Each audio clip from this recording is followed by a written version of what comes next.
Senhor. Senhor, nosso Deus, nosso Pai.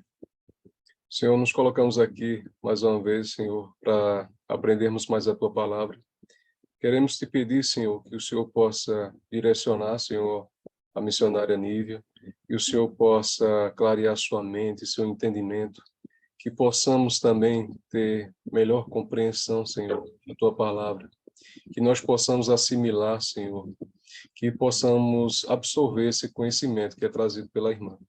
Que o Senhor possa a cada dia estar nos guiando, nos direcionando, e possamos pôr em prática e vivenciar a cada dia, Senhor, para fazermos, Senhor, aquilo segundo a Tua vontade, que possamos contribuir para a Tua obra, que nós possamos a cada dia mais estarmos fortalecidos e que o Senhor possa a cada dia mais e mais nos direcionar nos Teus caminhos.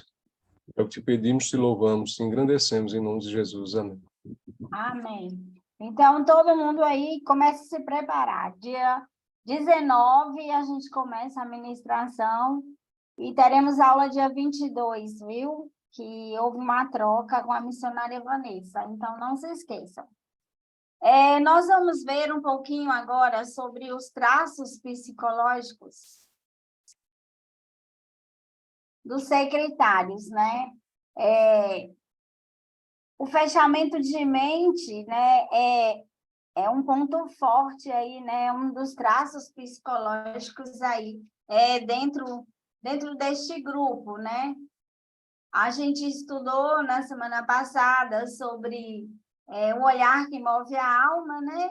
A necessidade que nós temos de ter uma nova visão em relação a esses grupos, né? E a gente vai ver agora esses traços psicológicos, né, dos sectários, o fechamento da mente, né? Muitos que entram dentro dessas seitas, eles não fazem nenhuma avaliação racional aí dos fatos, né?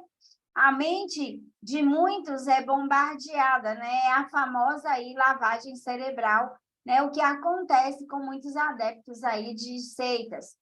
Né? Muitos são atraídos por amizade, muitos são atraídos por carência, né, afetiva, pelo desejo de pertencer a um grupo, tudo isso, né, está em jogo. E, às vezes, não há, né, uma avaliação cognitiva racional, né, das crenças, né, daquilo que está se pregando e se vivenciando, né, dentro aí desses grupos. Dentro dos traços psicológicos, há um forte antagonismo pessoal, né, contra os cristãos. Né? Nós não somos bem vistos e nem bem aceitos, né, por os participantes aí das seitas. Né? Com certeza, você não é a pessoa, né, mais bem-vinda no meio deles, né? E há um dogmatismo institucional e uma intolerância contra qualquer forma de pensamento que não seja, né, o pensamento, né, que esteja de acordo com a seita. Né? Então, há um amor, né, pela instituição, há um zelo pela instituição. Né? Aí, eles são intolerantes contra qualquer pessoa ou qualquer forma de pensamento aí contrário ao pensamento, né, do grupo em que se faz parte.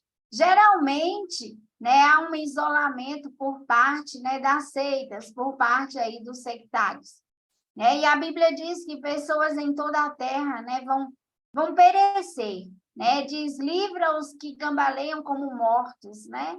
Então, a gente precisa, né, livrar aqueles que estão aí perecendo sem Cristo, sem esperança, né, e sem Deus no mundo. Né? A Bíblia diz que o mundo jaz no maligno e que todos pecaram e carecem da glória de Deus, né? Estão destituídos da glória de Deus.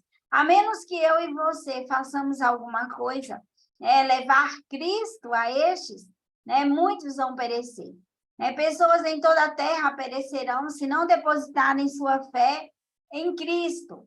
E esta realidade, né, precisa mover a minha alma e a sua alma. Essa realidade de que muitas pessoas cambaleiam como mortos, indo para o inferno, né, precisa mover a minha alma, a sua alma, ao ponto de nos tirar aí do comodismo, da letargia, né, espiritual. Então, nós precisamos aí fazer alguma coisa por essas pessoas. Não quer passar. A gente vai ver um pouquinho aí sobre o perfil dos líderes de uma seita. Geralmente, né, os líderes aí de uma seita, quando criança, né, eles foram aí, entre aspas, iluminados, né? Foram separados para isso. Ou outros tiveram algum tipo de visão, de iluminação, de aparição. A gente viu isso nas seitas que a gente estudou, né? Alguém está lá no meio do rio, aí tem uma revelação, né? Alguém recebe uma nova missão, né? Uma nova, por exemplo, né? Alguns acham que é Jesus Cristo, que é o próprio Espírito Santo encarnado, né? Então eles acham, né, que foram escolhidos aí para o desempenho de uma nova missão, né? Foram dotados, né, de dons extraordinários. E eles acreditam que tem uma mensagem diferente, né? Uma mensagem mais completa, uma mais verdadeira, né, das demais até ouvidas, né? Então, e eles acreditam que com a mensagem, com o surgimento dessa nova religião, eles vão estar aí revolucionando o mundo. E a maioria dos líderes de uma seita tem em mente, né, agrupar todas as religiões, criando uma religião universal, criando aí um só rebanho, né? E eu gostaria que alguém lesse esse versículo para a gente, né? Judas escreveu sobre estes homens, sobre esses falsos profetas, né? Sobre esses homens que promulgam, né, as suas heresias. Alguém podia ler, por favor? Qual o versículo? Está aqui no slide, Judas capítulo 1, né? Versículo 12 e 13. 12, 13.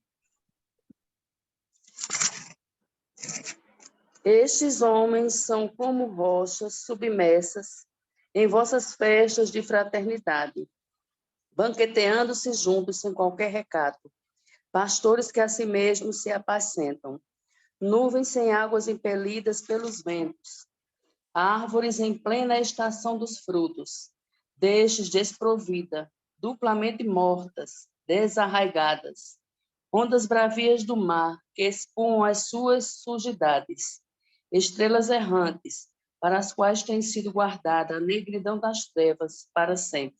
Então, Judas, né, já falava sobre esses homens que estavam inseridos aí no meio da comunidade cristã, né? E ele diz que esses homens são como rochas submersas, né? Aquelas rochas que ficam no meio do mar, comparando, né? E que quando os navios, sem perceber, né, batem nessas rochas e acabam naufragando. Então, esses são como rochas submersas, né, que levam muitos cristãos aí ao naufrágio, ao abandono da fé, né? E eles não têm nenhum recato, eles são pastores de si mesmos, né? Eles apacentam a si mesmos. Então, Judas começa a mostrar que são pessoas, né, sem nenhum decoro, são pessoas que estão aí com falsas heresias, né, tentando arrebanhar muitos cristãos, né, tentando arrebanhar muitas pessoas e levá-las, né, para longe de Cristo, ao abandono de Cristo. E quais os desafios que nós vamos enfrentar na evangelização dos sectários? Se nós nos dispusermos, né, nós que vamos fazer aí um projeto, né, de evangelização dos sectários, né, quais os desafios que nós vamos ter na nossa frente, né? A gente precisa se lembrar que os sectários, eles são constantemente doutrinados, né? Então, nestas seitas, há muito incentivo ao estudo, à leitura, né, ao ensino. Existem ciclos de ensinos contínuos, principalmente aquelas seitas que as pessoas moram, né, todos juntos em algum lugar, em alguma fazenda, né? Então, ou nos templos, né, existe aí ciclos de ensinos contínuos, né? Um bombardeio mesmo na mente, né, das filosofias, das ideologias, das doutrinas aí destas seitas, né? Então, eles são bombardeados aí o tempo todo. Pode falar, Giovanni. Professora, a senhora sabe me dizer se aqui no Brasil tem assim algum lugar que tem aquela cientologia, essa Tem o quê? seita? Cientologia. Eu não Se eu não sei. me engano, eu acho que o nome é esse. Inclusive, uma das pessoas que é praticante dessa religião é o Tom Cruise, né? Ele é ator norte-americano. Uhum. Aí, tanto é que dizem, né? Há especulações, né? Não sei.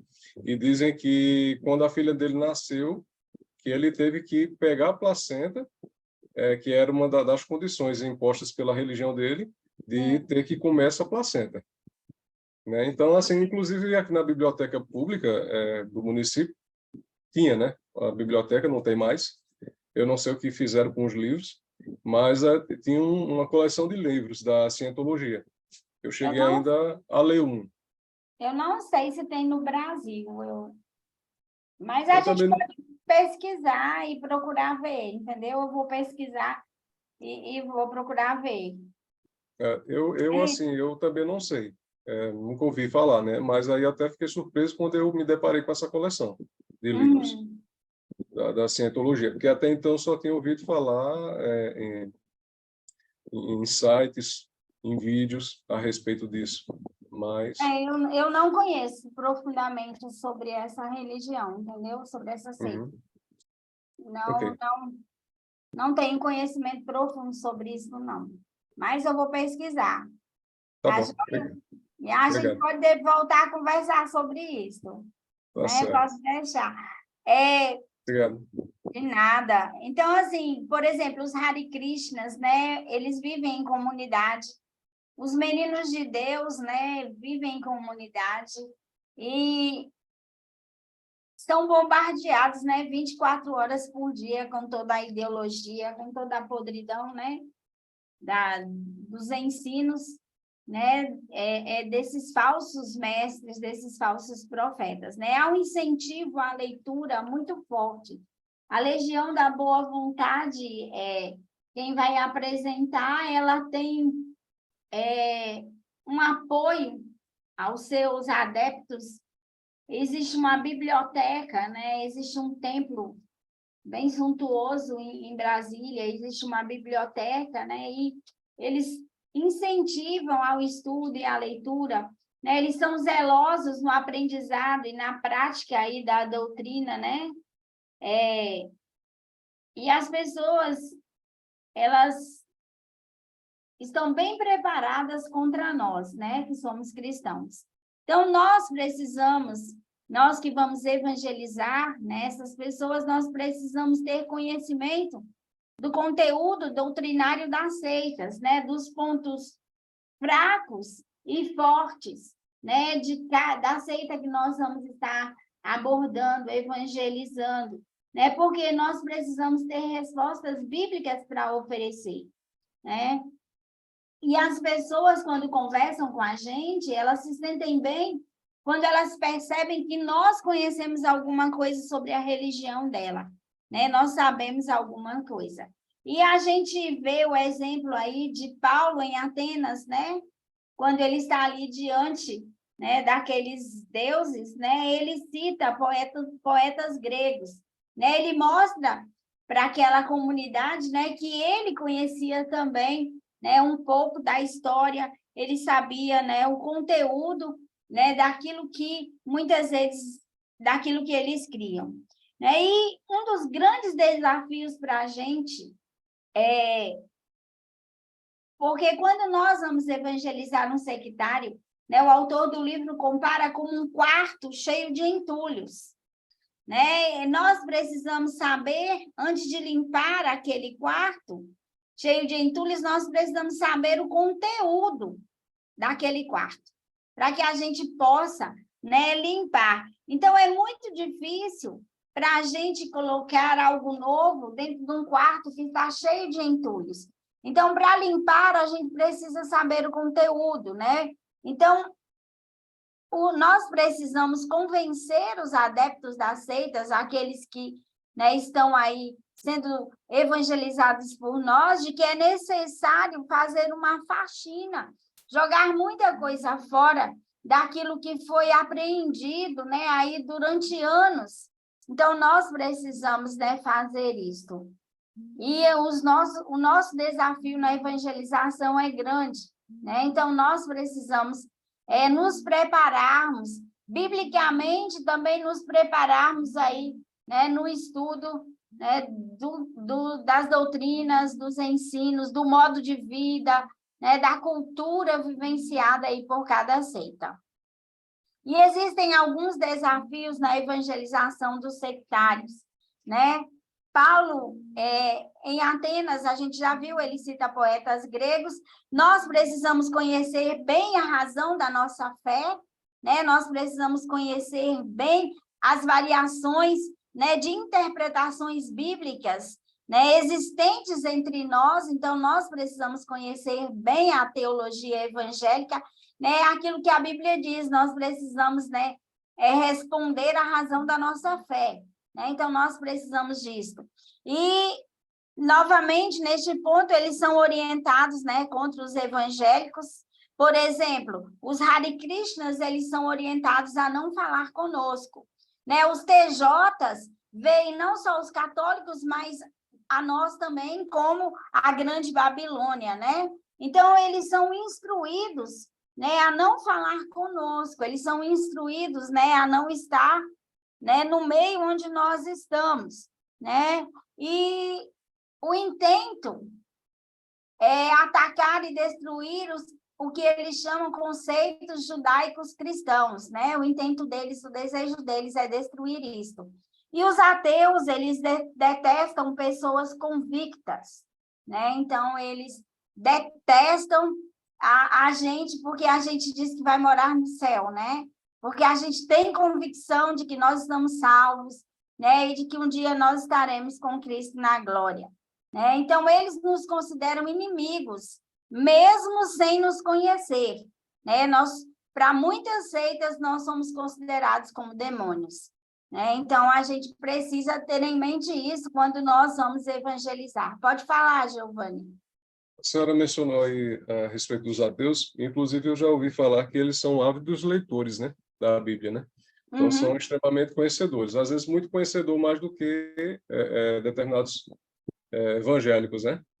Então, se a pessoa não tiver uma base boa, né, então, assim, corre o risco de ser envergonhado, porque ele vai todo o tempo confrontar com a palavra. Então, se a pessoa for acostumada só a ler a Bíblia só aos domingos, pelo culto, então, assim, a pessoa não tiver uma base sólida, então corre o risco, né, de ser envergonhado e, de certa forma, ter a fé abalada, né? Com certeza. Então, é por isso que nós precisamos conhecer bem a teologia, a nossa teologia, a razão da nossa fé, né? Nós precisamos também conhecer os contrastes que existem entre a seita que nós vamos, né, abordar e o evangelho, né? Quais os contrastes existem? Então, a gente precisa trabalhar muito bem, nós precisamos estudar muito bem a palavra. Porque tem gente que diz assim, eu vou evangelizar e vai dar tudo certo, mas há todo um processo para a gente abordar, né, pessoas que estão envolvidas aí com ideologias humanas e ideologias de demônios, né? Então, a gente precisa estar bem atento. Tem um forte senso comunitário, laços fraternais muito fortes. Por exemplo, os mormons, né? Nos Estados Unidos, né, existe uma loja, né, um supermercado, para que, por exemplo, se o mormon perde o emprego e ele não vai passar fome com a família dele, né? Naquele período, eu sei que eles têm um processo, né? Todo um processo, não é assim, chegou lá, pegou a comida, não, né? Toda uma estrutura bem montada, mas eles se ajudam, por exemplo, nas catástrofes que acontecem aí em outros países, né, como o tsunami, os mormons sempre estão presentes, dando apoio, levando comida, dando toda a assistência. Então, há laços fraternais muito fortes entre os sectários, né? Então, nós precisamos ter em mente que quando estamos evangelizando um adepto de uma seita, nós estamos lidando não apenas com aquele indivíduo, mas com toda a comunidade ao redor dele, né? E por quê? Porque eles estão atentos a todos os que pertencem, né, à sua religião, né? Então, nós também precisamos ter em mente que eles conhecem e destacam as falhas da igreja evangélica, né? Nós temos o hábito, como seres humanos, de generalizar todas as coisas. Então, para muitos, se um pastor pecou, né, todos os pastores não prestam. Se um pastor ele tem o hábito, né, de roubar, então todos os outros pastores são ladrões, né? Então, há uma generalização aí. Então, nós precisamos ter em mente isto, que eles procuram as nossas falhas, né? Eles conhecem. E cada falha da igreja se torna uma justificativa para eles não crerem na doutrina evangélica. Eu creio que todos nós aqui tivemos experiência de evangelizar alguém, a pessoa dizer, mas os crentes são assim, mas os crentes são assados, por isso que eu não me converto, né? Por isso que eu acho que isso é errado dentro da igreja evangélica. Então, todos nós já tivemos, eu creio que já tivemos experiências assim, né? E existem alguns elementos que prendem os adeptos a grupos religiosos. E um dos pontos mais fortes aí nesse aprisionamento são as questões culturais e familiares, né? Valores e crenças que passam de geração em geração, né? Eu tenho uma pessoa que trabalha comigo, ela disse que ama estar na igreja evangélica, que por ela seria evangélica. Mas por respeito à avó, que é católica, então ela não tem coragem de sair. Ela sabe que está tudo errado dentro do catolicismo, mas para ela, tipo assim, eu nasci católica e vou morrer católico, porque é uma religião que passa de geração em geração, né? A força do meio em que vive, né? Então, essa força dessa vivência em família, né? Isso é muito forte, esse legado que vem dos pais é algo, né, muito forte. E a salvação vai requerer a decisão, né, aí de negar essa herança religiosa e seguir a Jesus Cristo, né? E agir conforme a consciência é fundamental, né, em relação à conversão. E pressão por parte da seita, ao desejar sair, muitos vão sofrer. Eu tinha uma vizinha, né? A gente teve uma vizinha que ela era da Umbanda. E ela disse que ela decidiu sair da Umbanda, ela não queria mais mexer com isso. Mas aí um pai de santo lá, né, entre aspas, aí se manifestou e disse para ela que se ela saísse da religião deles, ele iria matar o filho dela. E ela disse que ela colocou fogo na casinha que ela fazia as oferendas no quintal da casa dela e não queimou uma só tábua.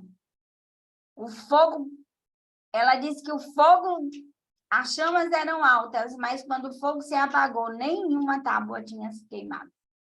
Então, porque há uma ação maligna, né, muito forte.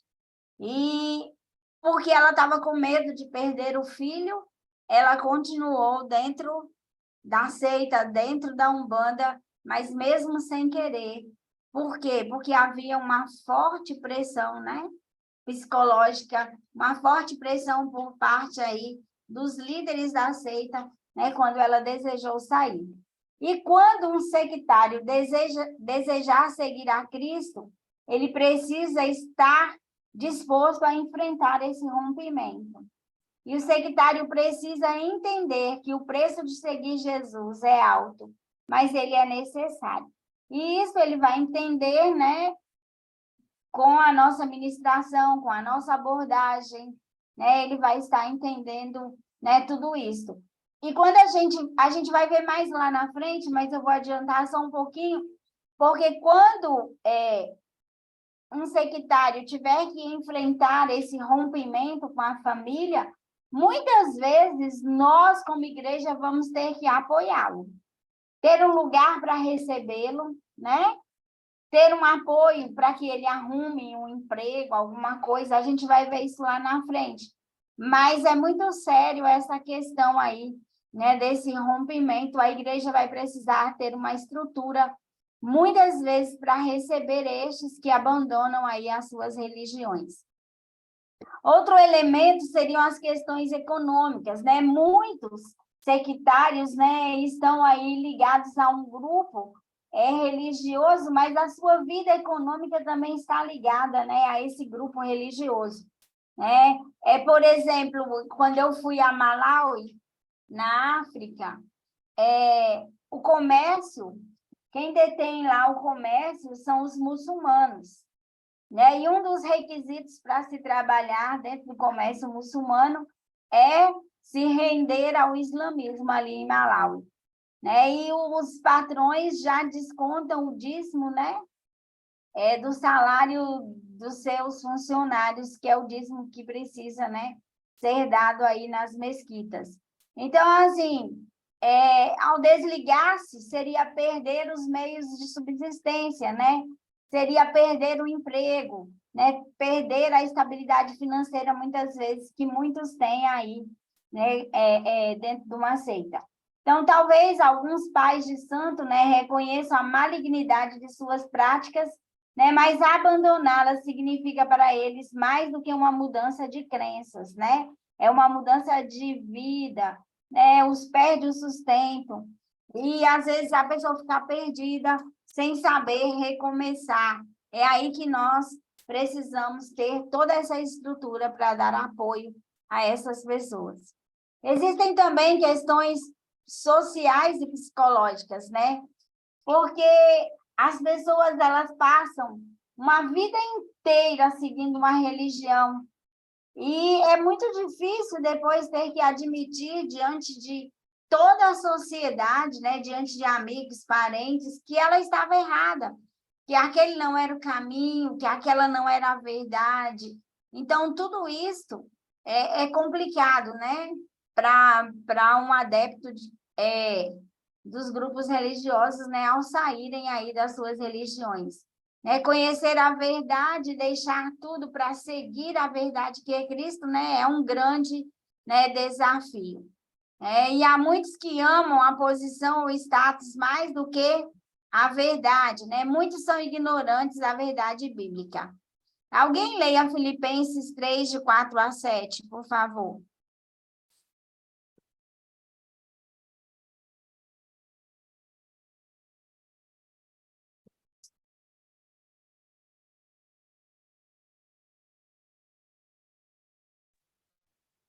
Filipenses 3, versículo 4 ao 7, né?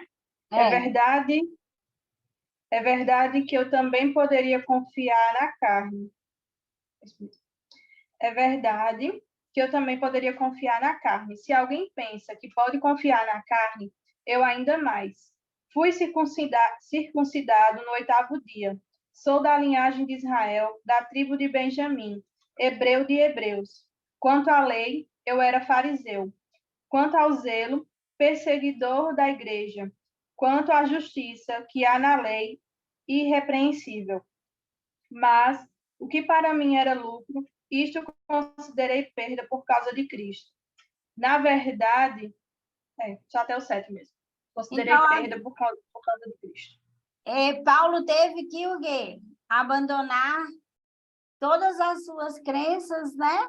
para seguir a Cristo, né? E ele considerava isto lucro, né? Atos 9, de 4 a 5. A gente tem o exemplo do apóstolo Paulo, né? Que conheceu a verdade, deixou tudo para seguir, né? Essa verdade que é Cristo. Caindo por terra, ouvi uma voz que lhe dizia: Saulo, Saulo, por que me persegues? Ele perguntou: Quem és tu, Senhor? E a resposta foi: Eu sou Jesus a quem tu persegues. Então, Paulo, houve uma mudança completa de vida, né?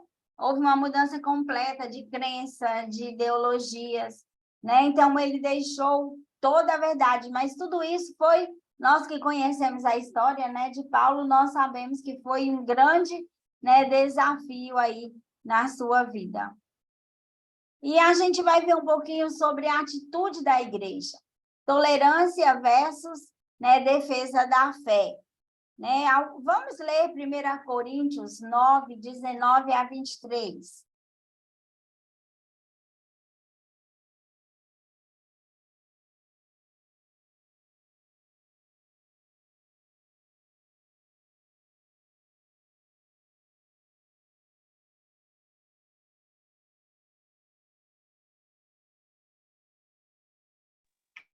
Primeiro Coríntios 9, 19. Porque, sendo livre de todos, fiz-me escravo de todos, a fim de ganhar o maior número possível. Para com os judeus, fiz-me como judeu, a fim de ganhar os judeus. Para os que vivem sob o regime da lei, como se eu mesmo assim vivesse, para ganhar os que vivem debaixo da lei, embora eu não esteja debaixo da lei. Aos sem lei, como se eu mesmo fosse, não estando sem lei para com Deus, mas debaixo da lei de Cristo, para ganhar os que vivem fora do regime da lei. Fiz-me fraco para com os fracos, a fim de ganhar os fracos. Fiz-me tudo para com todos, a fim de, por todos os modos, salvar alguns. Tudo faço por causa do Evangelho, para ser também participante dele. Então, Paulo fez o quê? Nesse texto, a gente entende o quê?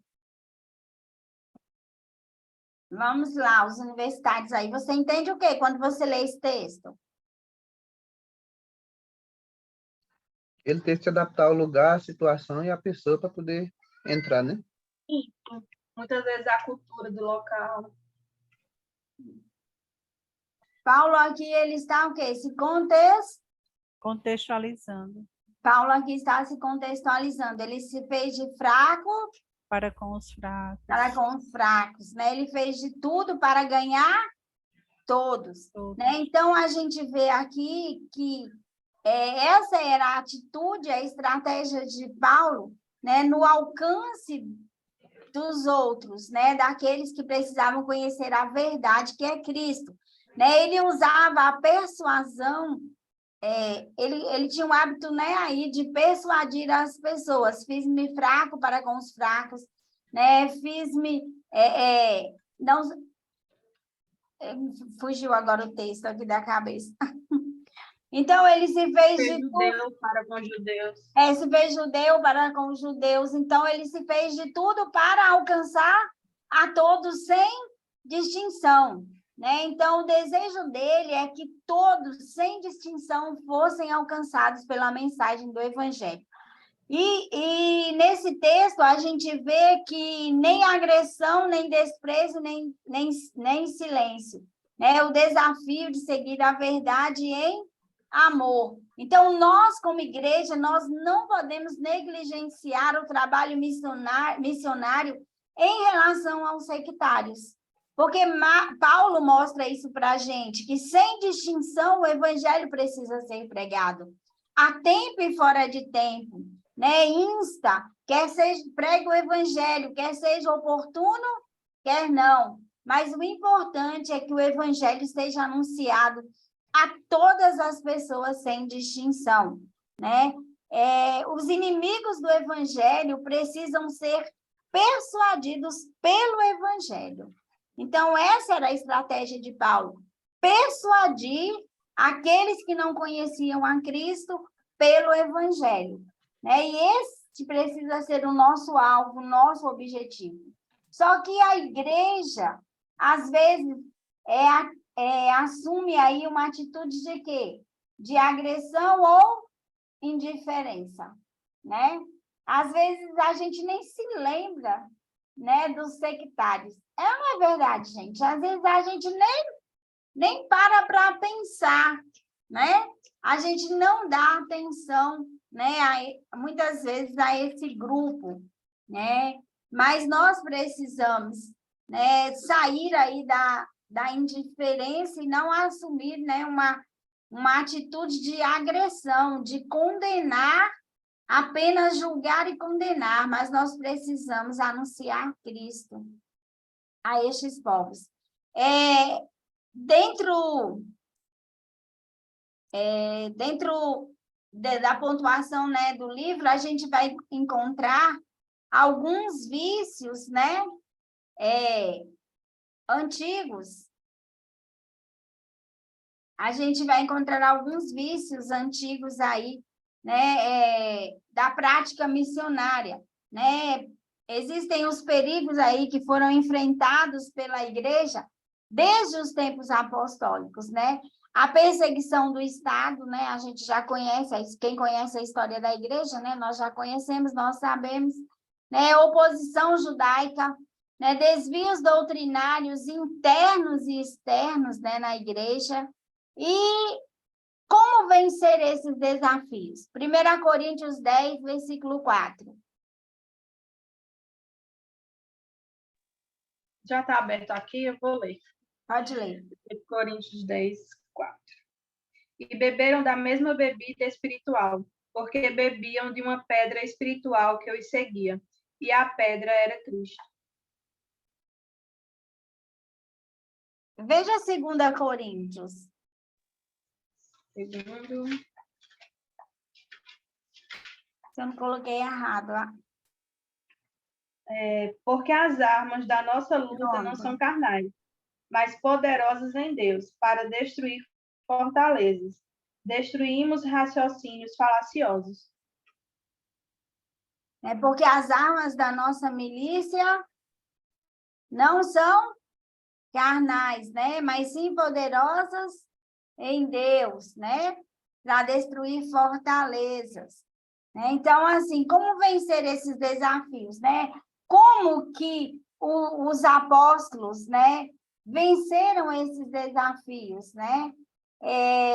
Eles venceram esses desafios em amor, em verdade, né, em oração, em sabedoria, no poder de Deus e na ousadia do Espírito Santo.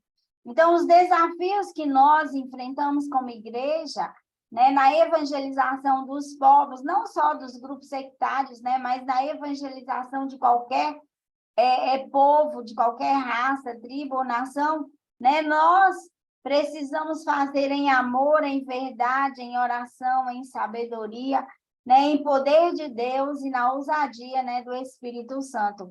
E sempre se lembrando que as nossas armas, né, elas não são carnais, elas são armas espirituais e poderosas em quem? Em Deus, para destruir fortalezas, anulando sofismas. O que são sofismas? São verdades ou são mentiras com roupa de verdade, né? Desculpa aí. São mentiras com roupa de verdade. São mentiras que parecem tanto que é uma verdade que as pessoas acabam acreditando. Mas, no fim, é engano, é engodo de Satanás, né, na vida das pessoas e que tem as levado aí à destruição. Né? Então, nós precisamos usar os mesmos elementos que os apóstolos, né, usaram aí na evangelização do mundo, né? E quais os procedimentos em relação aos inimigos do evangelho? Né? Com Paulo, a gente aprendeu aí a persuasão, né? É a chave, é persuadir pelo evangelho, né? É usar o evangelho, né, para levar as pessoas aí a Cristo, é se fazer de tudo para com todos.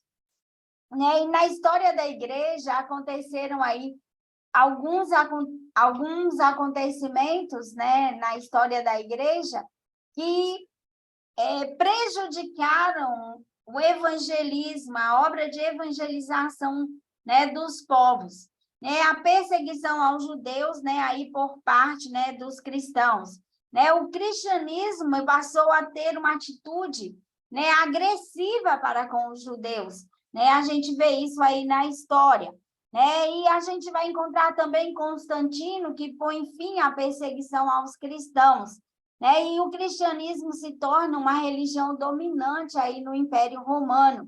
Só que isto vai levar uma perseguição aos judeus, né? E os cristãos passam a usar mais o poder e a força do que a graça, do que a unção, né? Do que aí a sabedoria na evangelização dos povos daquela época, né?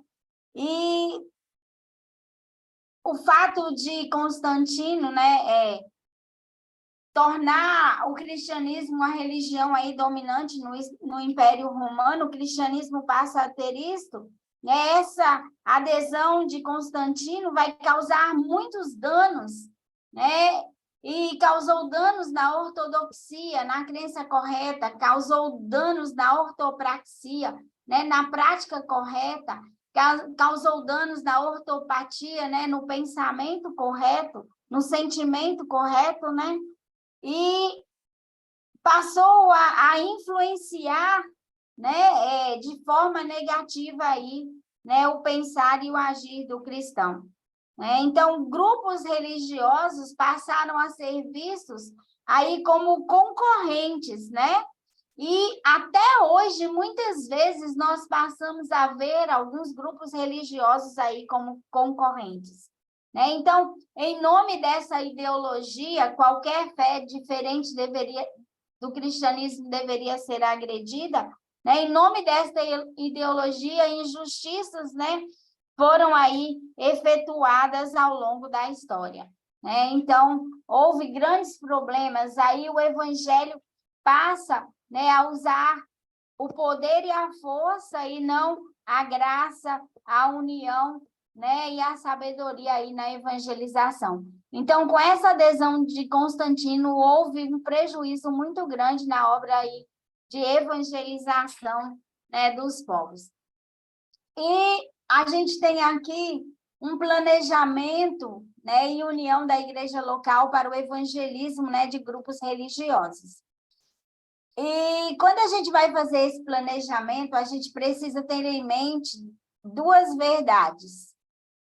O evangelismo, ele precisa se adaptar à necessidade do receptor, né? Ele precisa ter mudanças de métodos diferentes, de acordo com o grupo que vai ser abordado, de acordo com a cultura, de acordo com a vivência daquele público-alvo que nós vamos estar, né, evangelizando. Agora, no processo de evangelização, nesse planejamento, o evangelho ele precisa permanecer intocado, porque a mensagem do evangelho não muda. O método pode mudar, mas a mensagem precisa continuar sempre a mesma, né? E existe uma necessidade de abordagem, né, adequada, né? E Paulo vai ensinar a gente isso, a ter essa abordagem, né, adequada, né? A gente precisa ter um evangelismo específico. Se eu vou alcançar os TJs, eu preciso me preparar para alcançar os TJs. Se eu vou alcançar um católico, eu preciso me preparar para alcançar os católicos. Então, eu preciso fazer um evangelismo específico, direcionado, né, a um público-alvo, né? Eu preciso fazer a adaptação da mensagem ao público-alvo, né? Então, eu preciso falar na língua daquele povo esse evangelho que vai permanecer intocado. Né? Tem alguns... a contextualização, né, do evangelho. Ela precisa estar presente aí, né, quando vamos anunciar Cristo, né? O trabalho feito com finalidade específica, né? Nós precisamos ter uma finalidade, um alvo, um objetivo, né? Porque quando a gente não tem alvo, objetivo, a gente se perde no meio do caminho. Mas quando a gente sabe para onde ir, né, a gente vai seguindo os passos que vão nos levar ali em direção, né, àquilo que a gente programou, aquilo que a gente deseja. Né? Meta e direção. Né? Nós precisamos ter meta e direção, né? Porque meta e direção vai exigir foco e vai exigir domínio próprio. Né? Porque, gente, o trabalho de evangelização exige muito da gente. Né? A gente tem que abrir mão de muitas coisas para poder investir a nossa vida aí no ministério de evangelização. Não podemos nos esquecer, dentro do planejamento de um projeto, né, evangelístico, é que a Bíblia é que vai determinar a mensagem a ser, né, anunciada. E o nosso alvo determina quando, onde e como nós vamos comunicar o evangelho. Então, o alvo que eu tenho vai determinar quando eu vou começar, onde eu vou executar o meu plano, o meu projeto, e como, quais os métodos que eu vou usar aí na comunicação do evangelho. Alguém tem alguma dúvida, alguma colocação? Pode falar, viu, gente? Não fique calado. E a gente tem, né, dentro da igreja de Cristo Jesus, o perigo da omissão, né? E a gente precisa ter em mente que nós não estamos disputando vidas, né? Nós não estamos disputando, né, adeptos para o evangelho. Nós precisamos ter essa consciência que nós não estamos disputando vidas com os TJs, com os católicos, não. O nosso alvo e o nosso objetivo é que todo homem chegue ao pleno conhecimento da verdade em Cristo Jesus. Né? O nosso alvo é que o evangelho, né, alcance o coração de todos, mas nós não estamos numa disputa. Quem vai conseguir mais, quem vai conseguir menos pessoas aí para dentro da sua religião. E nós não estamos numa briga, né, de pessoas, né, de pessoa com pessoa. Nós sabemos que nós estamos numa guerra espiritual, né, mas nós não estamos aqui numa disputa onde vamos usar o poder e a força para alcançar as coisas. Mas nós vamos fazer isso, né, no poder e na unção aí do Espírito de Deus. Né? Cada religião, né, para nós, vai se tornar um campo missionário. Né? Os católicos, para nós, né, são um campo missionário. Os TJs se tornam um campo missionário. Os Hare Krishnas, né, os Mormons. Então, cada seita, cada grupo, os adventistas, né, se tornam aí um campo missionário para nós. Nós precisamos ter esta visão que Jesus deseja que nós tenhamos, né, de levantar os nossos olhos e ver os campos que já branquejam para a ceifa. Então, cada seita é para nós um campo que já está pronto para ser colhido, já está pronto para a ceifa. Né? E a gente também precisa ter em mente a importância de uma missão em direção aos sectários. Né? O ide fazer discípulos, né, de Jesus inclui também os sectários, né? Inclui todas as pessoas. Né? E a atitude da omissão por minha parte, por sua parte, por parte da igreja, eu acho, do meu ponto de vista, é o que tem predominado nos últimos dias. Há quanto tempo na sua igreja não se fala sobre isto?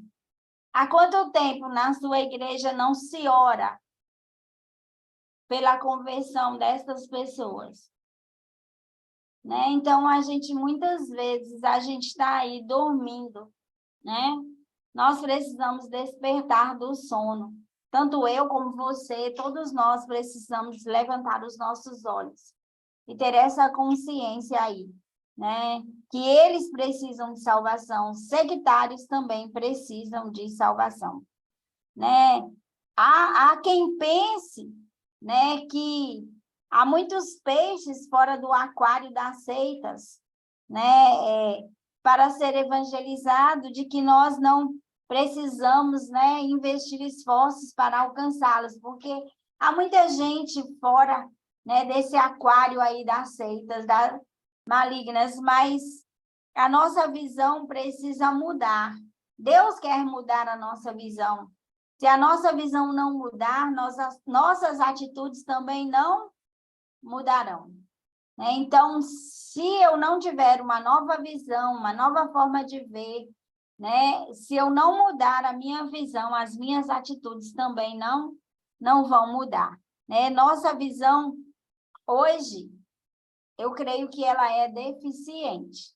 Vocês concordam ou vocês pensam diferente de mim? Eu concordo. Também concordo. De fato, a gente não tem esse olhar.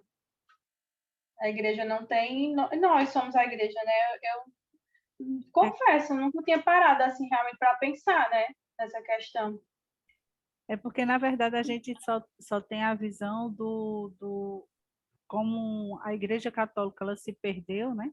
Na questão do Evangelho, então a gente só tem o catolicismo como a religião que precisa ser alcançada, né, por Jesus e tal, e a gente se esquece de outros que se perderam no caminho também, né?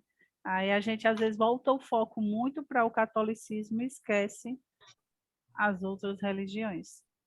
É como só a Igreja Católica tivesse se desviado, na verdade, da visão do Evangelho. E quando eu tive acesso a esse livro, eu disse, meu Deus, a minha visão é muito pequena. É sério, eu fiquei pensando. E às vezes a correria da vida, a gente acaba novamente se esquecendo de muitas coisas. Mas a gente precisa estar atento, né? A gente precisa... Por exemplo, depois que eu li esse livro, eu mudei a minha visão em relação aos TJs.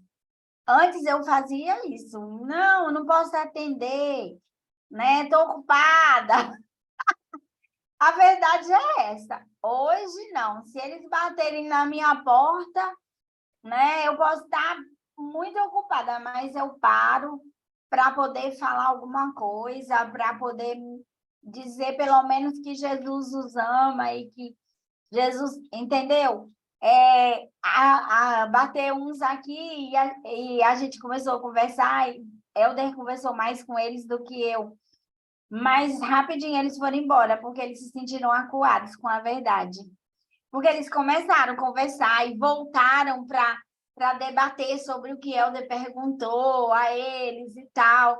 Aí eles viram que eles estavam ficando sem argumentos e, ó, deram no pé. Mas nosso desejo era que eles voltassem novamente para a gente poder discutir, para que eles pudessem conhecer realmente, né, a verdade.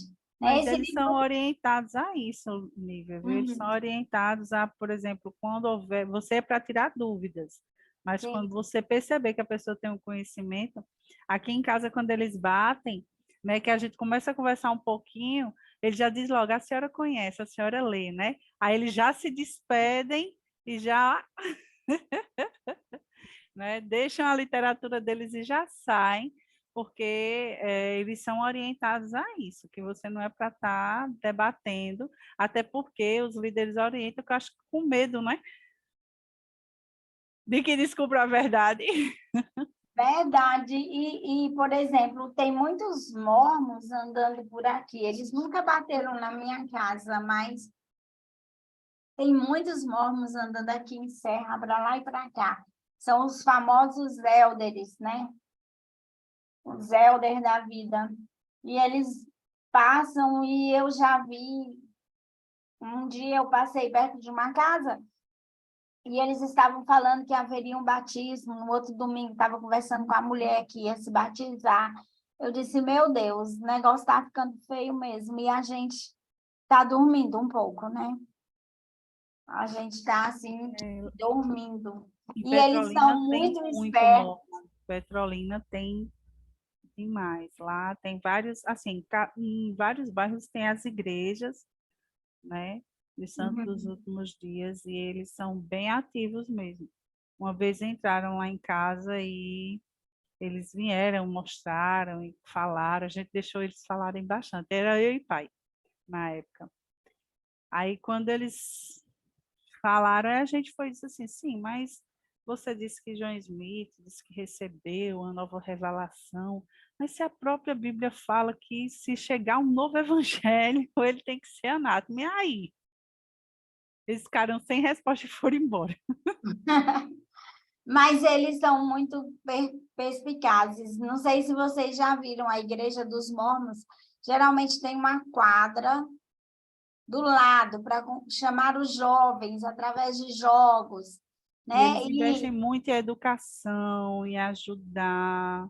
Pronto, em João Pessoa, eles foram na casa de uma pessoa e a mulher disse, não posso receber vocês não, que eu estou com a casa toda bagunçada e a minha pia está cheia de louça. E eles disseram, não, a gente pode entrar e ajudar a senhora. E eles entraram, ajudaram a lavar a louça e depois disseram, agora a senhora vai sentar e conversar com a gente, nos ouvir.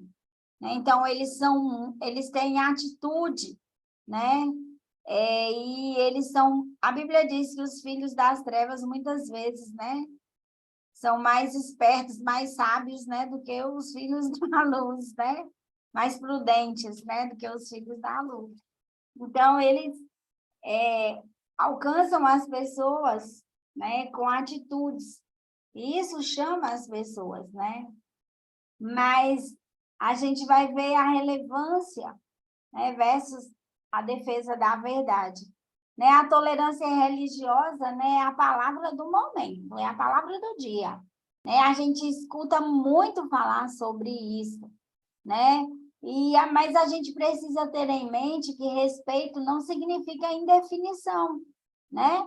Nossa obrigação é dizer a verdade de Deus, né? Existe grandes pensadores, né, como um homem conhecido como Arnold Toynbee, né, disseram que o cristianismo ele precisa abandonar a crença de que é a única religião verdadeira, né, para que possa haver mais harmonia entre todas as religiões. Né? Então, existe uma tolerância religiosa, isso é prejudicial, né? E a gente precisa ter em mente isso, né? A ênfase atual, hoje em dia, é a paz entre as religiões, né? Mas a gente não consegue, a gente sabe que isso não é verdade, que isso não vai acontecer. Né? Lutero fez a seguinte afirmação, paz, se for possível, mas a verdade a qualquer preço. Né? A verdade do evangelho a qualquer preço. E a Bíblia diz que a gente precisa seguir a verdade em amor. Né? Então, nós precisamos dizer verdades bíblicas, né, ao nosso próximo, porque ao dizer ao nosso próximo, ao contar as boas novas do evangelho ao nosso próximo, é uma forma de amá-lo. Né?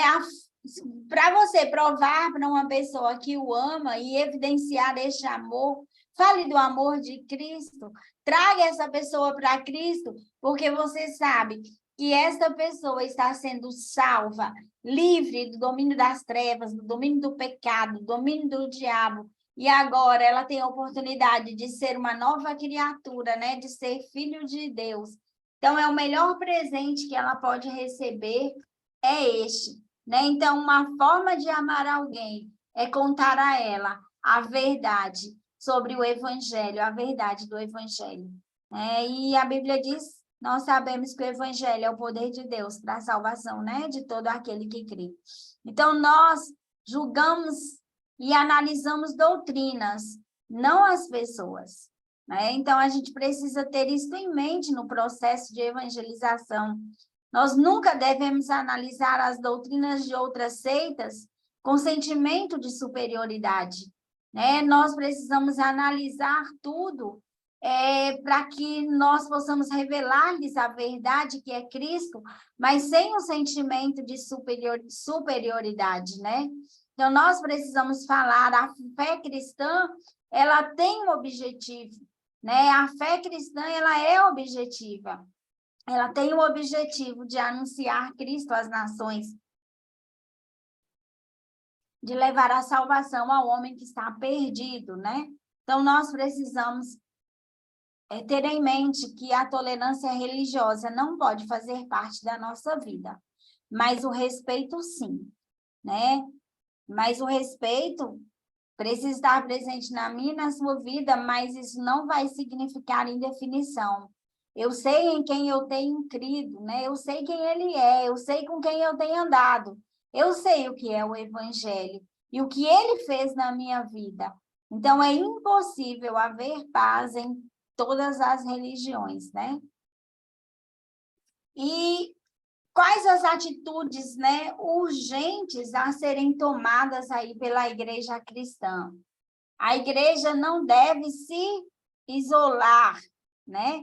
Embora a gente tenha que proteger a verdade, nós não devemos nos isolarmos, porque se nós, né, praticarmos o isolamento, né, nós vamos perder a identidade. Qual é a nossa identidade, né? Jesus disse que nós somos o quê? O sal e a luz deste mundo. Então, se a igreja se isolar diante de tantas religiões, de tantas seitas, né, que têm aparecido, nós vamos perder essa identidade aí de ser sal da terra e luz do mundo. E nós não podemos perder isso, né? E também nós precisamos contrariar, né, o espírito do tempo presente, né? O evangelho sempre esteve na contramão, né, de toda a sociedade, né? Porque o evangelho, ele bate de frente em alguns pontos, né, vivenciados pela sociedade, né? Então, a gente vai sempre estar na contramão, a gente sempre vai estar batendo de frente com alguma coisa. Mas, por nós termos a verdade absoluta que é Cristo, né, a verdade do Evangelho, a palavra de Deus, nós não devemos nos orgulhar ao ponto de acharmos que somos melhores do que os outros. Mas nós precisamos fazer tudo isso em amor. E também nós não devemos temer a crítica ou o desprezo, né? Isso é bíblico, né? As pessoas não vão aceitar a nossa mensagem, né? Muitos vão repudiar, muitos vão criticar, muitos vão nos desprezar, muitos vão zombar de nós, mas nós precisamos estar firmes no evangelho, naquilo em que nós temos crido, né? E é preciso sair do gueto para ser luz, né? O valor do testemunho, gente, está aqui. O ser luz fala de testemunho, de vivência, né? Então, a gente precisa ter isso em mente, né? Essa vivência em Cristo, né? Essa vida de que o outro vai olhar para mim e vai ver algo diferente em mim. E o que ele precisa ver de diferente em mim é Cristo. Porque a Bíblia diz que Cristo em mim é a esperança do mundo perdido.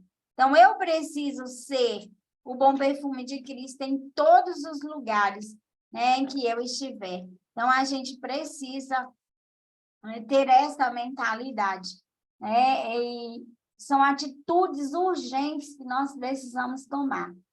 Se a gente olhar para a Igreja de Cristo, né, a obra missionária, ela tem andado a passos ainda, né? Por mais que ela tenha avançado, mas ela tem andado a passos lentos, né? Às vezes, a falta de recurso financeiro também, né, impede aí este avanço, porque poucas pessoas investem, né, em missões, poucas pessoas investem na obra missionária.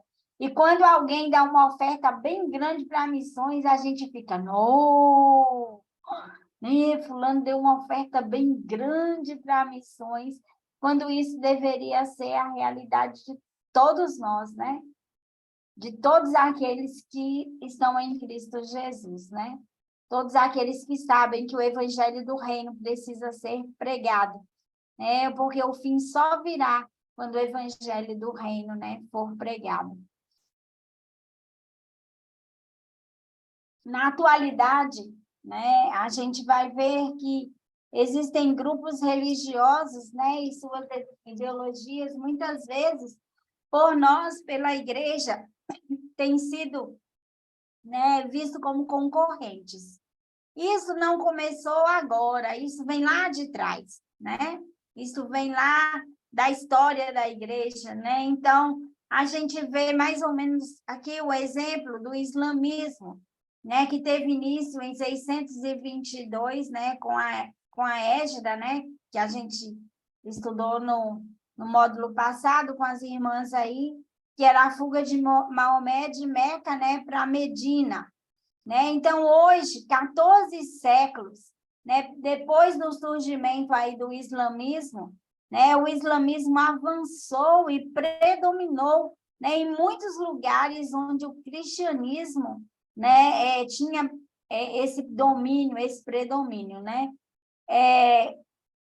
Na época da evangelização dos islâmicos, né, do surgimento aí do islamismo, a Igreja de Cristo usou mais a força do que a persuasão na evangelização dos muçulmanos, né? Houve aí uma concorrência, né? Eles começaram a ver os islâmicos como concorrentes do cristianismo, né? Outro exemplo é o judaísmo, né? O nosso relacionamento do cristianismo com o judaísmo sempre foi, né, conturbado aí desde o início da fé cristã. João Crisóstomo, bispo de Constantinopla, né, ele vai se referir aos judeus aí como deicidas, né, como assassinos de Deus. E até na Reforma, no período da Reforma, né, esse sentimento aí perpetuou. Então, nós não podemos continuar vendo as seitas, né, como concorrentes do cristianismo, mas nós precisamos ter um novo olhar, né, um olhar que vai nos levar a vê-los como pessoas que precisam de Cristo, né, que estão indo aí para o inferno. Grupos específicos, métodos específicos, né? A gente precisa pensar também sobre isso, né? Em relação às seitas, nós estamos trabalhando, né, com grupos, tratando com grupos bem específicos, com grupos que têm uma cultura própria, né, uma crença própria, né, fé passiva e fé ativa, né? Grupos missionários, por exemplo, os mormons, eles fazem missões, eles enviam missionários, depois as irmãs vão falar, né? Tem que passar alguns anos aí no campo missionário. Então, assim, nós temos uma grande problemática a ser, né, trabalhada e resolvida. É colocar algo onde existe algo, né? E a gente viu que a gente precisa esvaziar primeiro o quarto para depois colocar algo novo, né? E contemplando os sectários como um campo missionário não alcançado, né? Como povo não alcançado, a gente precisa começar a vê-los assim, né? E precisamos de um método eficiente. E esse método, ele é composto de conhecimento, sabedoria e diplomacia, né? Nós precisamos ter diplomacia ao lidarmos com as pessoas das seitas. Precisamos de habilidades táticas, né? Nós temos um duplo desafio, a gente sempre tem batido nesta tecla. Vai e volta, né? Conhecer os argumentos apologéticos e realizar a evangelização, né? E conhecer aí aquilo que as seitas, né, acreditam. Estratégias, né, e táticas aí. Nosso objetivo é qual? Levarmos os sectários a se libertarem aí das suas crenças antibíblicas e a reconhecer o Jesus bíblico como Senhor e Salvador, né, da vida de todos. Nós precisamos definir objetivos a serem atingidos. Por exemplo, Se você pega aí os TJs, quais os objetivos, quais as estratégias, né, que você vai traçar para o alcance aí deste povo, né, desta seita? Nós precisamos definir nossas ações. Aqui, ó, já vai ajudar vocês no projeto, né?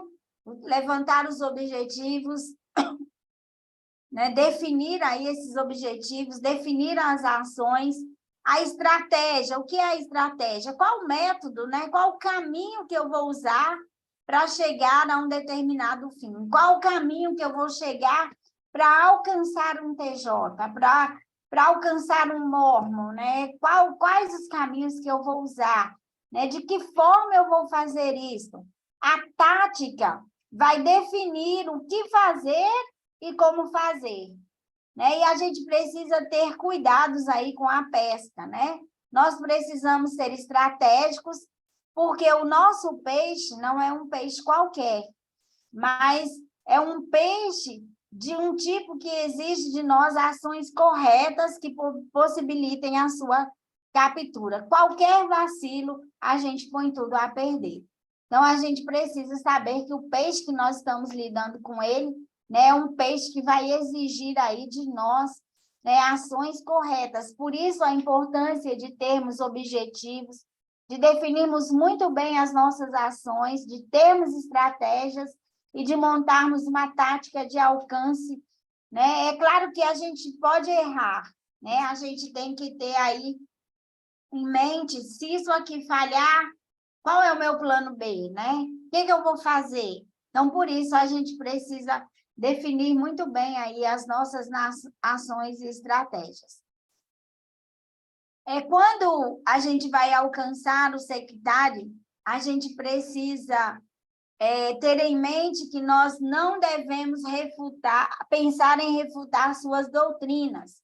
Não adianta a gente começar a discutir as suas doutrinas, né? Então, não adianta. A gente precisa começar pela amizade, gente.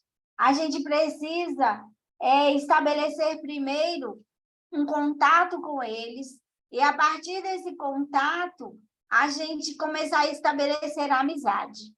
Quando você perceber que já estabeleceu, né, aí uma certa amizade,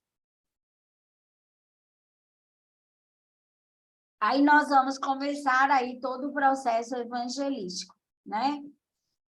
Nós não devemos, não adianta discutir doutrina. A Bíblia diz isso, a seita diz isso. E começar aquele bate-boca, né? Igual tem muita gente que começa a discutir com os católicos aí religião, né? E como diz por aí, religião não se discute, se vive, né? Então, a gente não pode discutir as doutrinas. Compreender o grupo-alvo, compreender as crenças, os valores e as culturas, e a cultura deste grupo. Destruir a fonte, essa é uma estratégia na abordagem. É quando você já estabeleceu aí uma amizade, um diálogo. Então, uma das estratégias que a gente pode ter no alcance, né, de um sectário é destruir a fonte, mostrar que a fonte não é tão confiável, né? Mostrar contradições. Por exemplo, Ellen White, ela fez o quê? Ela fez a previsão de que Jesus ia voltar quantas vezes? E Jesus não voltou. Então, você vai mostrar que Ellen White não é tão confiável, porque aquilo que ela disse não aconteceu. Né? Os espíritas, né? Você vai pegar os pontos fracos de Allan Kardec, os TJs, né? O corpo governante que está lá nos Estados Unidos é que orienta, né? Tudo aquilo que acontece aí dentro dos TJs. Então, eles também têm falhas, e você vai pegar as falhas do corpo governante e vai mostrar e tentar destruir a fonte, desestabilizar a fonte. Então, essa é uma estratégia no alcance, no planejamento do alcance aí aos sectários. E também, uma outra forma é trabalhar com questionamentos. Nós precisamos colocar a pessoa para pensar. E, geralmente, eles não têm respostas. Por exemplo, que tipo de pergunta a gente poderia fazer? Será que só os membros da sua religião serão salvos? né? Porque eles dizem que só os membros da religião dele, né, que serão salvos. Quando sua religião foi formada, né? Por exemplo, quem é mórmon vai dizer em 1825 por Joseph Smith.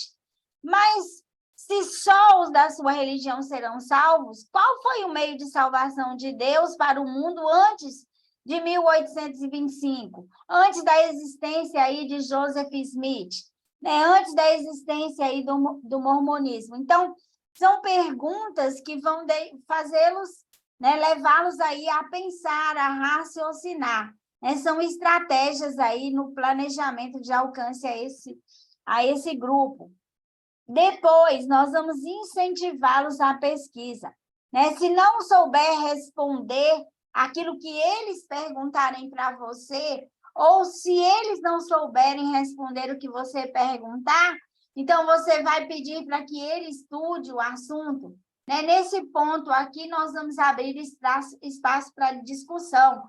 Né? Você pede para eles pesquisarem, e você também pode pesquisar e diz, tal dia vamos tomar um café para a gente poder ver o que você descobriu, né? Para você ver o que você conseguiu entender e aprender sobre o assunto. Isso vai trazer de volta, né, a pessoa na sua casa ou em outro lugar que vocês se encontrarem. Depois, nós vamos discutir o assunto. Né? A gente precisa aprender a ouvir, porque ouvir o outro é muito eficaz. Né? Evangelizar depois de ouvir é muito mais eficaz. Porque, na verdade, no afã de evangelizar, a gente acaba fazendo o quê?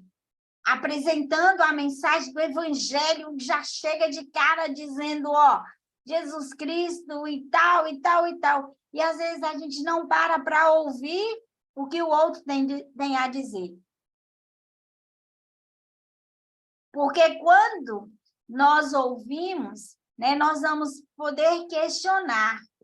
Né? E muitas vezes, quando eles são questionados, eles tentam mudar de assunto. Mas nós precisamos manter o foco.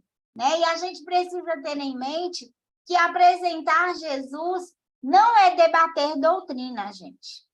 Apresentar Jesus é anunciar a mensagem do Evangelho, né? Que se resume o quê? Que o Verbo se fez carne, habitou entre nós, né? A morte e ressurreição de Jesus Cristo, né? Ele é o perfeito Filho de Deus. Então, apresentar Jesus não é debater doutrina. A gente precisa criar na cabeça da pessoa que está nos ouvindo, né, a necessidade de ver Jesus diferente do que a seita dele falava que Jesus era, entendeu?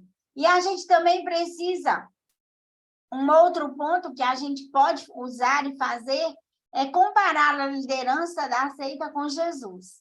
E quando a gente faz isso, ele vai entrar em crise.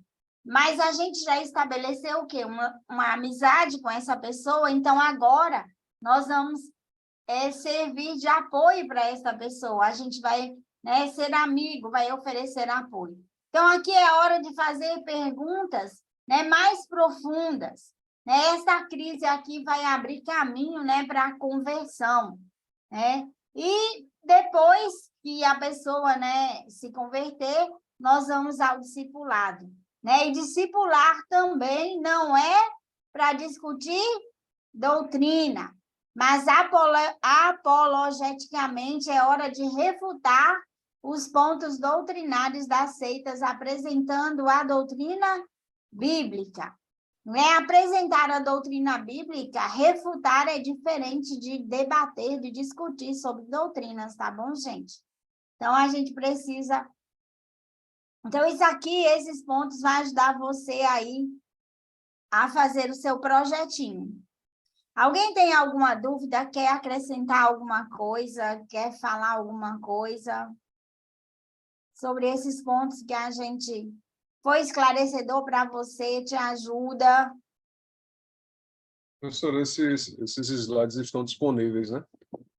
No site do SEDES. Eu vou mandar para vocês e vou mandar para o pastor Paulo, que eu não mandei para ele ainda não. Certo. Tá certo? Mas eu vou mandar para vocês no grupo, viu? Tá bom, obrigado. Nada. Então, a gente está vendo... Esclareceu bem, o povo já está querendo até os slides. Amém, glória a Deus. E se a Professora, gente... Oi. certa vez teve um grupo aqui, tinha uma banda católica aqui em Bimirim, foi formada uma banda. E eu tinha amizade, né, com um dos meninos que tocava nessa banda. E ele pediu, né, eles se reuniram com os meninos e pediram para que toda semana a gente fizesse um estudo com eles, um estudo bíblico. Sim. E eu disse, vai ser benção, olha só a porta. E a gente foi. A primeira semana estava todo mundo lá. Sim. Aí eu levei 2 irmãos, né, comigo, e nós estudamos, né, foi dada a palavra.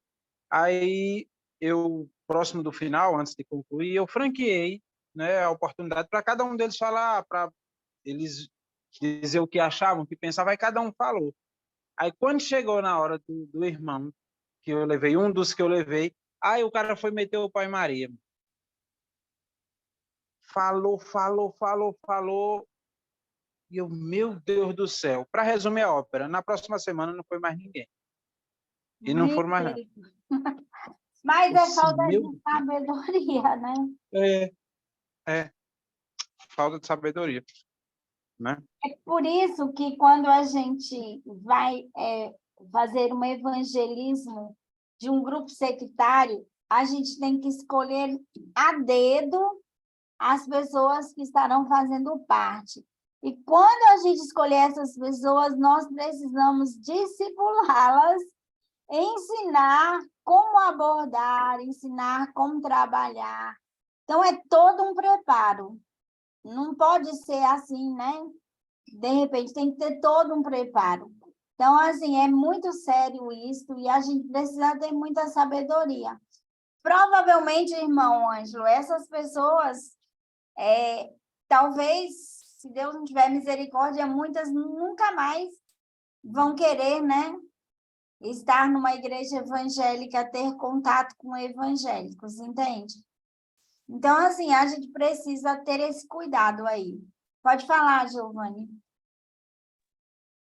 Me fez lembrar também que minha sogra, ela atualmente ela está com problema de Alzheimer, mas bem antes, assim, ela sempre foi uma pessoa intolerante a evangélicos.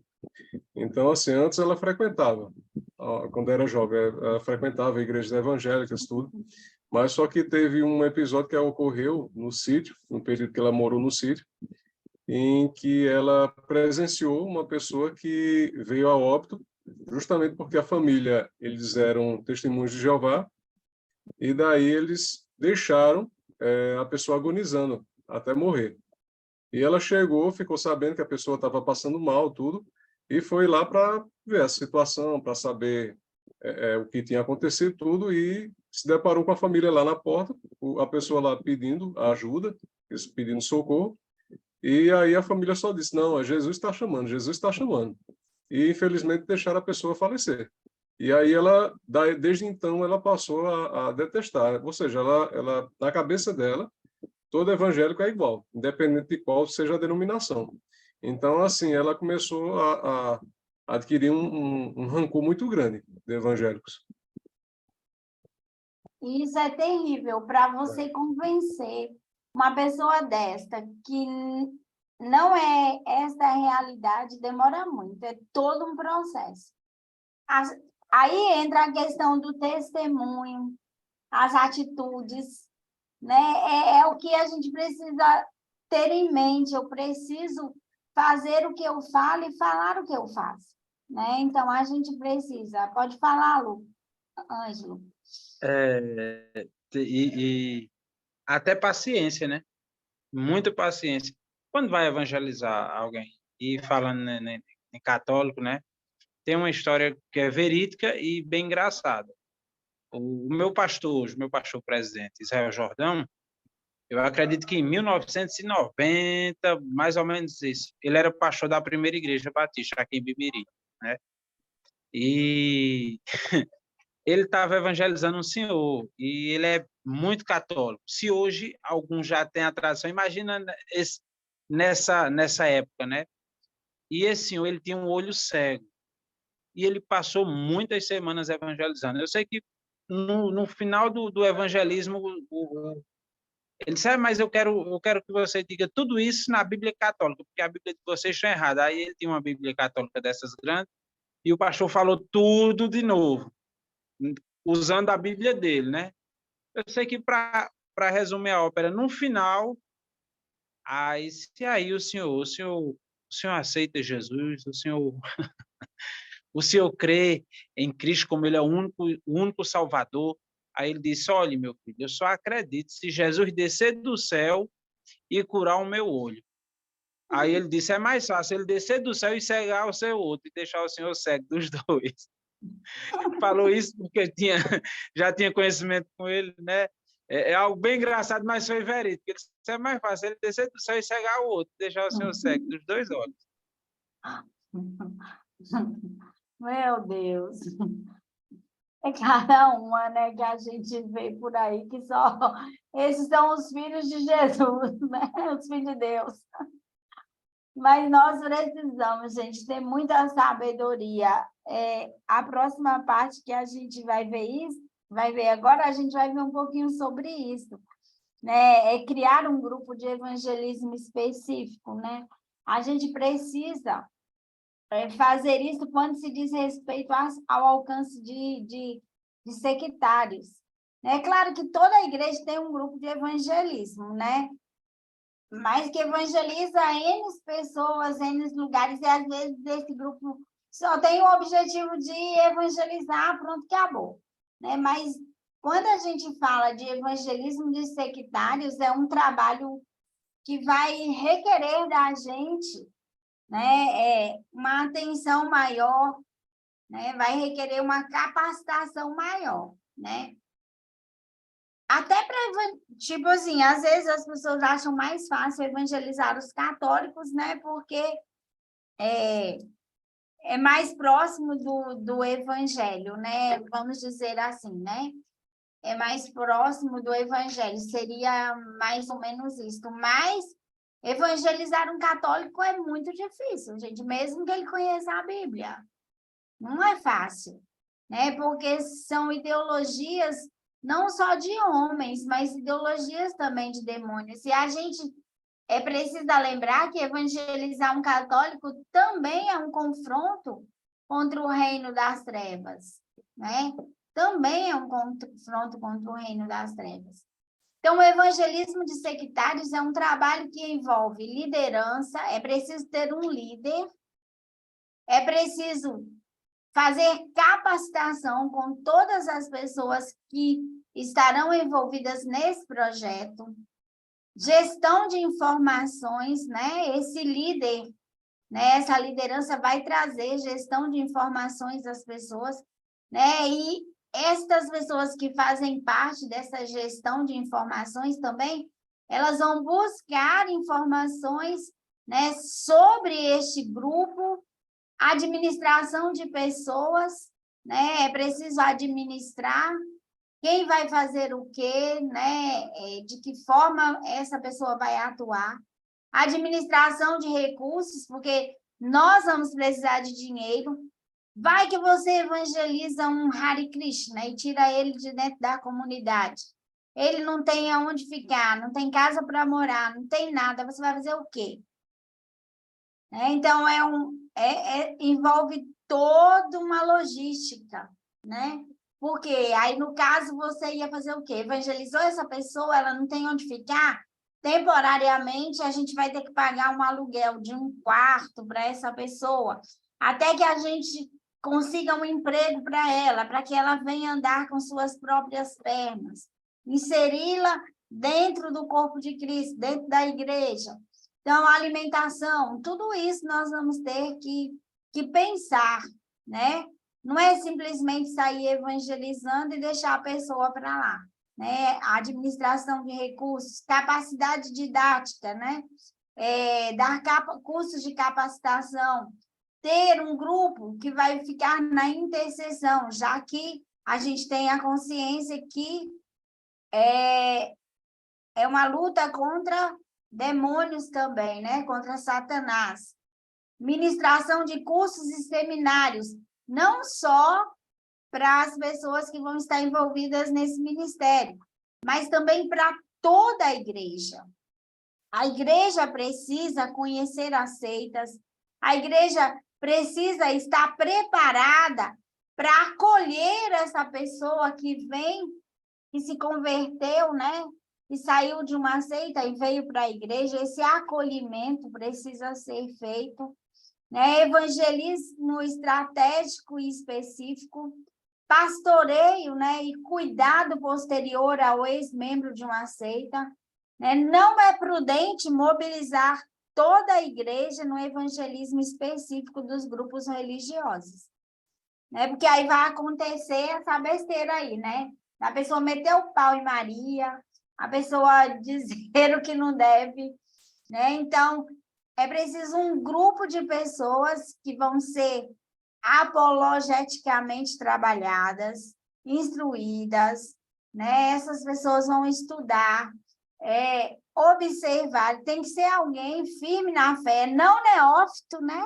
Na fé, não pode ser um novo convertido, tem que ser uma pessoa fundamentada, firmada na palavra. Porque, às vezes, nós vamos ter que observar como acontecem os cultos nestas seitas, né? A gente vai ter que não só saber de ler, né? Muitas vezes nós vamos ter que fazer um trabalho de, né, estar indo a algum lugar, né? Então, a gente precisa estar atento. Para isso, nós precisamos de pessoas plenamente preparadas. E a gente vai ver, para encerrar, né, um pouco da realidade brasileira. E a verdade é que nós precisamos ser impactados pelo aquilo que lemos, vemos e ouvimos. Um olhar que move a alma. Nunca mais você vai esquecer essa expressão. Um olhar que move a alma, um olhar que move a minha alma, né? A gente sabe que Neemias, ele foi profundamente movido por aquilo que ele ouviu sobre Jerusalém, né? A cidade estava destruída, desolada, na miséria, os muros, as portas queimadas, né? Então ele começa aí, ele sabe que o povo estava voltando, né? E não tinha nada, não tinha recursos, então ele é movido, né? E aquilo que ele ouviu gerou no coração dele compaixão. E ele tinha consciência de que ele podia fazer alguma coisa. E ele levantou-se e foi fazer alguma coisa. Às vezes, nós tomamos consciência das coisas, mas continuamos do mesmo jeito. Não permitimos que aquilo venha mover a nossa alma e nos leve a ter compaixão para ajudar as pessoas. Não é verdade? E às vezes a gente está ajudando alguém diz, mas como tu é boba, como tu é trouxo, né? Essa pessoa não vai te dar nada em troca. Mas Jesus, ele veio para servir e não ser servido, né? E muitas vezes nós vamos servir a pessoas ingratas, com certeza, a pessoas que nunca vão retribuir a gente. Mas isso não deve nos fazer sentir mal, né? Mas isso deve nos levar a glorificar o nome de Deus. Termos compaixão das pessoas, sem esperar nada em troca. O processo de evangelização é isso. Eu vou investir a minha vida e não vou receber nada em troca. Mas o nome do meu Deus vai ser glorificado através das minhas obras, né? Através daquilo que eu estou fazendo. O importante é que o nome de Deus seja glorificado e o evangelho seja anunciado, né? Então, a gente precisa disso. Paulo, em Atenas, a idolatria daquele lugar mexeu com o apóstolo Paulo e o levou a tomar uma atitude, né? Então, aquilo que eu vou saber a respeito de alguém precisa me levar a tomar uma atitude. E, às vezes, a atitude que a gente tem em relação a alguém Deus pode usar para mover a alma dela e o Espírito de Deus convence essa pessoa do pecado, da justiça e do juízo. Através de uma atitude. Porque às vezes a gente acha que evangelizar é só falar, né? Mas muitas vezes o nosso testemunho é algo que traz mudança na vida da pessoa e leva a pessoa a desejar Cristo, a desejar o evangelho, né? A Bíblia diz que a mulher calada, ela ganha o seu marido, né? Então, isso mostra para a gente que as atitudes fazem uma grande diferença no processo de evangelização. Então, informações devem gerar oração e ação, né? Ninguém faz a obra evangelística sem oração, né?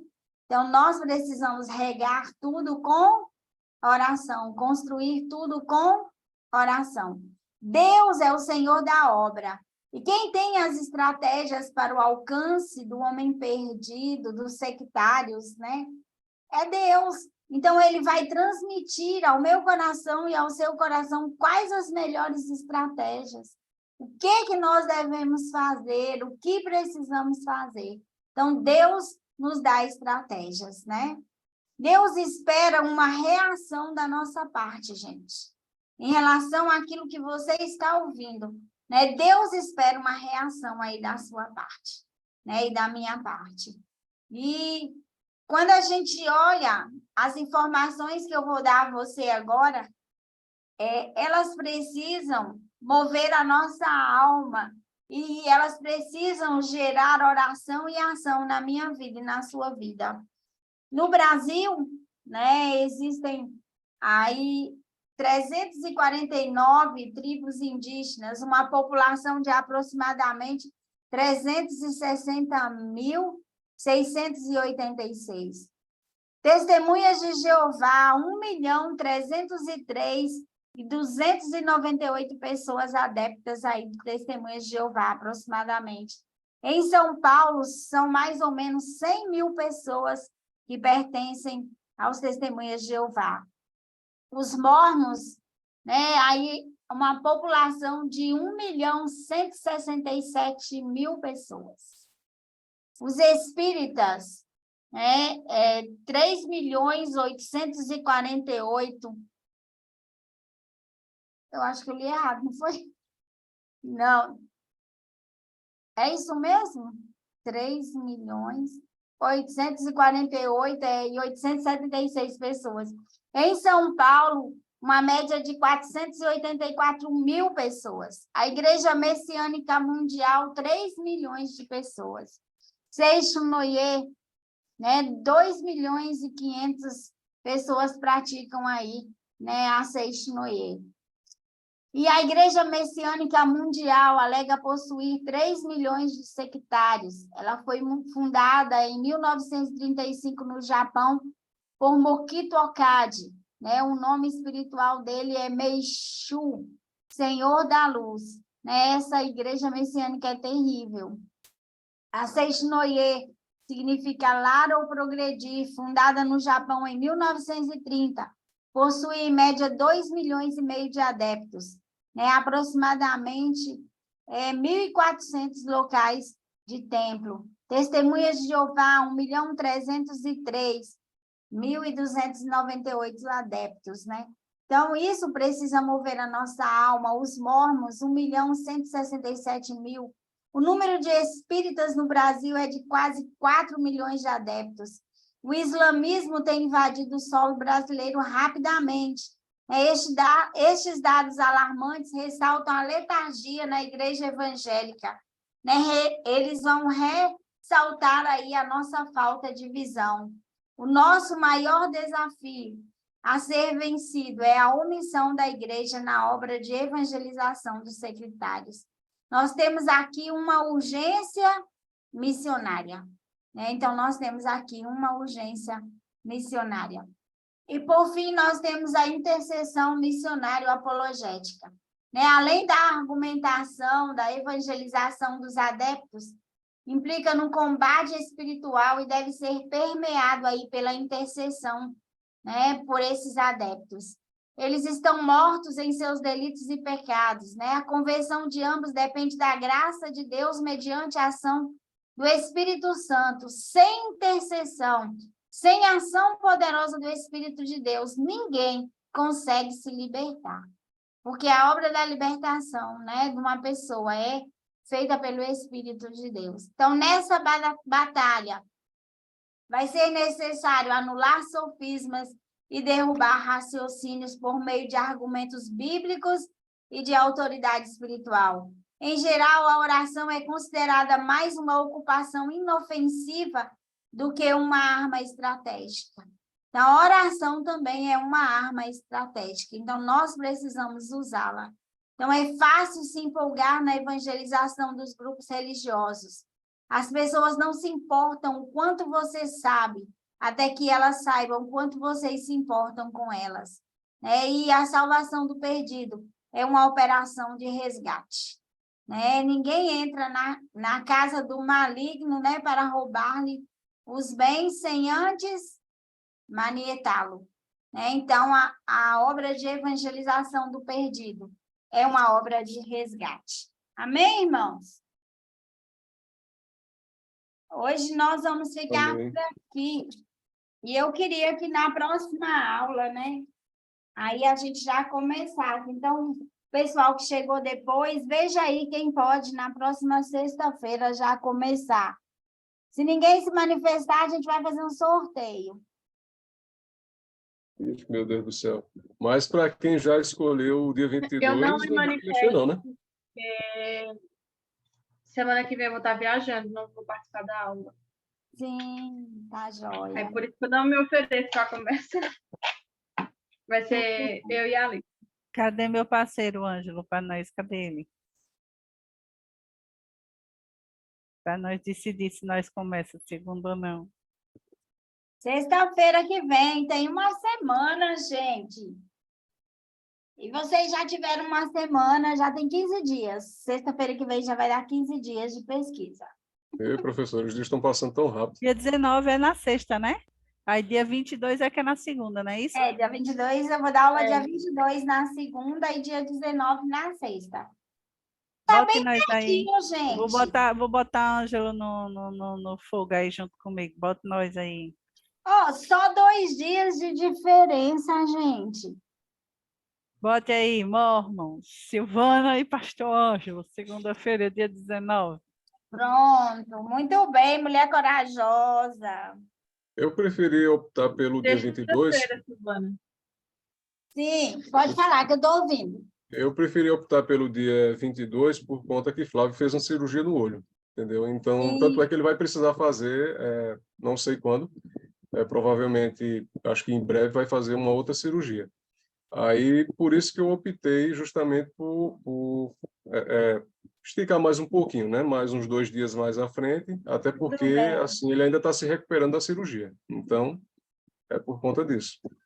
É isso mesmo. Eu ainda não... até mais tempo para recuperar. Eu até te peço desculpas, Flávio, eu não falei com você antes, mas aí eu tinha pensado nesse teu caso, nessa sua situação, aí por isso que eu terminei no início da aula falando com a professora e pedindo para colocar para o dia 22, viu? Mas é melhor mesmo. Tá, show. Eu precisava de mais 2 para o dia 19. Eu vou falar... Se anima, turma. Se anima, meu povo, porque se ficar todo mundo para as 2 últimas aulas, a gente vai assistir aula até 11 horas da noite. Então, tá bom. Vocês pensam e falam comigo, ou no privado, ou no grupo, tá joia? Então, tá bom. Deus abençoe vocês. Eu vou compartilhar agora os slides no grupo, tá bom? Com vocês, para vocês guardarem de lembrança, de recordação da minha aula. Que Deus abençoe cada um, viu? Bom final de semana para todo mundo. Tchau, boa noite. Amém. Boa noite. Boa noite. Tchau, gente. Tchau, boa noite.